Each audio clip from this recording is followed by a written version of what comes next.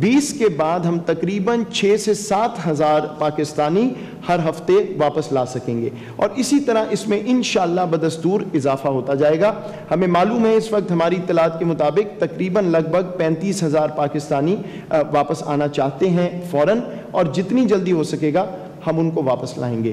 میں آپ کو اس میں یہ بھی بتا دوں کہ منطق کیا ہے، ہم کس طرح یہ کر رہے ہیں، کیونکہ ظاہری بات ہے تمام پاکستانی یہ سوچ رہے ہیں کہ ان کی باری کب آئے گی واپس آنے کی۔ تو اس وقت ہمارا فوکس جو پاکستانی مزدور طبقہ ہے، جو گلف میں جن کی نوکریاں ختم ہوئی ہیں، ان کے پاس وسائل نہیں ہیں ایک دن بھی وہاں رہنے کے، وہ ہماری ترجیح ہے۔ اس کے بعد پاکستانی قیدی رہا ہوئے ہیں کچھ ممالک میں، وہ ہماری ترجیح ہے۔ اس کے بعد عمرے کے لیے ہمارے کچھ زائرین جو ہیں وہ پچھلے 2-3 ماہ سے وہاں موجود تھے، ان کو ہم واپس لا رہے ہیں اس ہفتے۔ اور اس کے بعد بہت سے پاکستانی ہیں جن کے ویزے ایکسپائر ہو گئے ہیں، ان کو اب وہاں پہ قانونی مسائل درپیش ہیں، ان کو ہم واپس لا رہے ہیں۔ تو یہ اس ہفتے کا اور اگلے ہفتے کا پلان ہے، اور آہستہ آہستہ باقی لوگ بھی ہم انشاءاللہ پاکستانی، جیسے میں نے کہا کہ 3 گنا اس کی تعداد بڑھ جائے گی۔ ایک میں آپ کو زمینی سرحدوں کے حوالے سے بھی بتا دوں، کیونکہ افغانستان میں ہمارے کچھ شہری موجود ہیں۔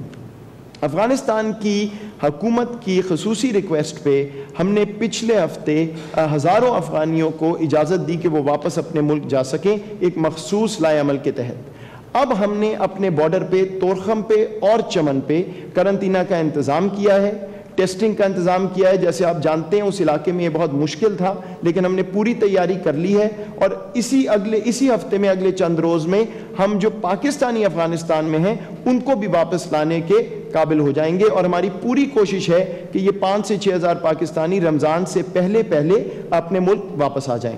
اور آخر میں ایران کا جو بارڈر ہے، ادھر 5 ایسی ڈسٹرکٹس ہیں جہاں پہ روایتی طور پہ کھانے پینے کا انتظام اور جو اسینشل آئٹمز ہیں وہ ایران سے آتے تھے۔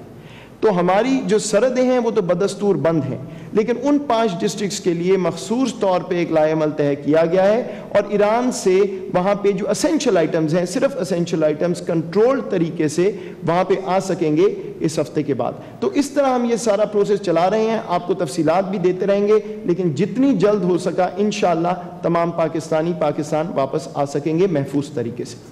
شکریہ معید۔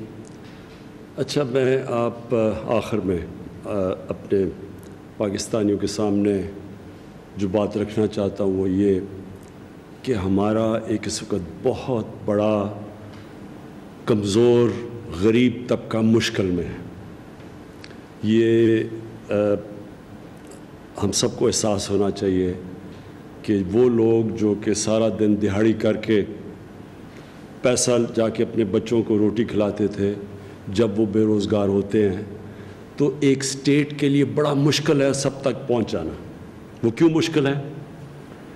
اگر آپ یورپ لیں یا امریکہ لیں تو ان کی تقریباً 90%، 95% جو ان کی مزدور طبقہ ہے وہ رجسٹرڈ ہے، ان کی پوری تفصیلات سوشل سیکیورٹی میں وہ رجسٹرڈ ہے۔ تو اگر ان کو یہ حالات آتے ہیں تو اسٹیٹ سیدھی طرح ان کی مدد کرتی ہے۔ اگر وہ بے روزگار ہو جاتے ہیں، جس طرح آپ نے امریکہ میں دیکھا، تو ان کو پیسے ملتے ہیں جب تک وہ بے روزگار رہتے ہیں، کیونکہ ان کے پاس ساری ان کی ڈیٹیلز ہیں، ان کی سارا سب کے نام سب پتہ ہے اسٹیٹ کو۔ پاکستان کے اندر 75% جو ہمارا لیبر کام کرتا ہے وہ رجسٹرڈ ہی نہیں ہے، اور جب وہ رجسٹرڈ نہیں ہے اس کا مطلب ہمارے پاس اس کا کوئی ریکارڈ نہیں ہے۔ اب یہ سارے لوگ اس وقت گھروں میں بیٹھے ہیں، بے روزگار ہو گئے ہیں، اور پھر سے میں نے کہا جن کے بچے صرف اس کی انتظار ہوتی ہے کہ باپ جا کے کوئی مزدوری کرے اور وہ گھر پیسہ لے کے آئے، یہ سارے گھر مشکل میں ہیں اس وقت۔ اور اس لیے ہم نے یہ ایمرجنسی بیسس پہ یہ اتنا بڑا احساس کا پروگرام، جو پاکستان کی تاریخ کا سب سے بڑا پروگرام ہے، یہ کبھی اتنی جلدی اتنا بڑا پروگرام جس کے اندر کسی قسم کی ہیومن مداخلت نہیں ہے، یعنی انسان کسی قسم کے اپنے سفارش نہیں ڈال رہے، سب ایک ڈیٹا بیس کے اوپر بیسڈ جا رہا ہے۔ اور جو اب SMS کے ذریعے بھی جو نام آ رہے ہیں، اور پھر جو ہماری ٹائیگر فورس ابھی بن رہی ہے، اب تک ماشاءاللہ 10 لاکھ تک نمبر پہنچ گئے ہیں، ان کا بھی کام ہوگا کہ آئیڈینٹیفائی کریں، پتہ چلوائیں ہر ڈسٹرکٹ میں کہ کون سے مستحق لوگ ہیں، کیونکہ بہت زیادہ ایسے لوگ ہیں۔ ان تک ہم پہنچیں گے اور ان کو پوری کوشش کریں گے کہ اپنا یہ جو احساس کا پروگرام ہے اس کے ذریعے مزید یہ جو 12,000 روپے ہم فنڈ کر رہے ہیں ان تک پہنچائیں. لیکن جو بھی ہم کوشش کر لیں, جب تک ہم اپنی وہ انڈسٹری نہیں شروع کریں گے یا کنسٹرکشن جس میں, اور دیہات میں تو خیر اس وقت ہم پوری چھوٹ دی ہوئی ہے, لیکن کنسٹرکشن انڈسٹری جب تک کام نہیں شروع کرے گی, یہ اتنا زیادہ جو لیبر فورس ہے اس کی ہم مدد نہیں کر سکتے, ادھر تک ہم پہنچ نہیں سکتے. تو اس لیے جب ہم یہ کنسٹرکشن انڈسٹری کھول رہے ہیں, کئی لوگوں کو خدشات ہے. میں یہ آپ کو سب کو کہنا چاہتا ہوں کہ اس وقت جدھر ہم کھڑے ہیں کوئی چیز بھی رسک کے بغیر نہیں ہے. جو بھی چیز ہم کریں گے اس میں کوئی نہ کوئی رسک ہے. ایک طرف ہے کرونا, دوسری طرف ہے بھوک. ایک طرف ہے ہم کرونا میں ان کو لاک ڈاؤن کر دیں, اور اگر ہم نے ان کی مدد نہ کی, ادھر تک کھانا نہ پہنچایا, وہ جو غریب گھرانوں میں, غریب بستیوں میں لوگ رہ رہے ہیں, اگر ہم ان تک نہ پہنچے تو ویسے ہی لاک ڈاؤن ختم ہو جائے گا. کیونکہ جب لوگوں کو بھوک ہوگی تو وہ لاک ڈاؤن کی پرواہ نہیں کریں گے. اس لیے یہ پاکستان میں ایک بیلنسنگ ایکٹ کر رہے ہیں ہم, اور یہ جو کنسٹرکشن ہے یہ ہم فیزز میں کھول رہے ہیں.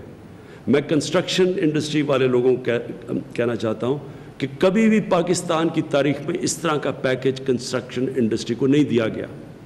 اس میں ہم نے, لوگ کہتے ہیں جی آپ نے ہر قسم کے پیسے کو اندر کھینچ لیا ہے, کہتے ہیں جی وہ بلیک کے پیسے کو بھی آپ کھینچ رہے ہیں. دیکھیں, سمجھنے کی آپ کو کوشش کرنی چاہیے پاکستان آج کدھر کھڑا ہے. پہلے ہمارے حالات برے تھے. آپ ہمارا موازنہ کریں مغرب کے ساتھ, وہ ملک جنہوں نے 2,000 امریکہ نے 2,000 ارب ڈالر کا انہوں نے اپنے لوگوں کو پیکیج دیا ہے, اور 1,000 ارب جرمنی نے, 1,000 ارب ڈالر جاپان نے دیا ہے, تو ہم نے تو 8 ارب ڈالر دیا ہے. تو جب تک ہم سارا پاکستانیوں کا پیسہ اندر نہیں کھینچیں گے, اپنی اکانومی کے اندر نہیں لے کے آئیں گے, ہم کیسے اتنے زیادہ لوگوں کی مدد کریں گے اور لوگوں تک پیسہ پہنچائیں گے تاکہ بیچارے لوگ بھوک سے مریں.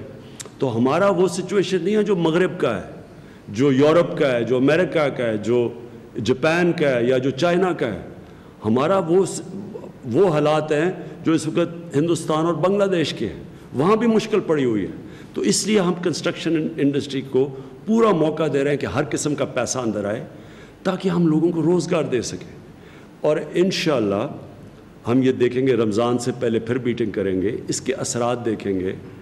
اور اگر آپ سب نے احتیاط کی, اور جو بھی انڈسٹری کھل رہی ہے, جو انڈسٹری کے مالک ہیں, اگر آپ نے احتیاط کی, اور اللہ کرے کہ اسی طرح ہم کنٹین کرتے رہے کرونا کو جو اب تک ہو رہا ہے, اللہ کرے, اور آپ پوری اس میں ہمارے ساتھ مدد کریں, آپ اس میں پوری طرح احتیاط کریں, تو اگر ہم یہ کر لیں تو ہم پھر مزید اور بھی انڈسٹری کھول سکتے ہیں.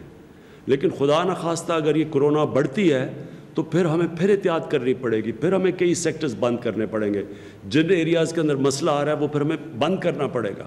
تو اس لیے جدھر آج کھڑے ہیں, ایک تو ہم اللہ سے سب دعا کرتے ہیں, اللہ ہماری دعائیں قبول کرے, رمضان بھی آ رہا ہے, لیکن ساتھ ساتھ آپ کے اوپر بھی ہے کہ آپ کتنی احتیاط کرتے ہیں, آپ اپنی دیکھتے ہیں, دیکھ بھال کرتے ہیں کہ جدھر بھی گروپنگ ہے آپ نہ کریں, جو سوشل ڈسٹنسنگ, اپنے لوگوں کے اندر فاصلہ رکھیں.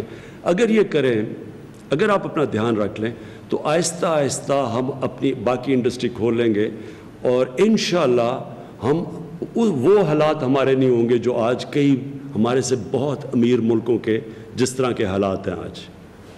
پاکستان پائندہ باد.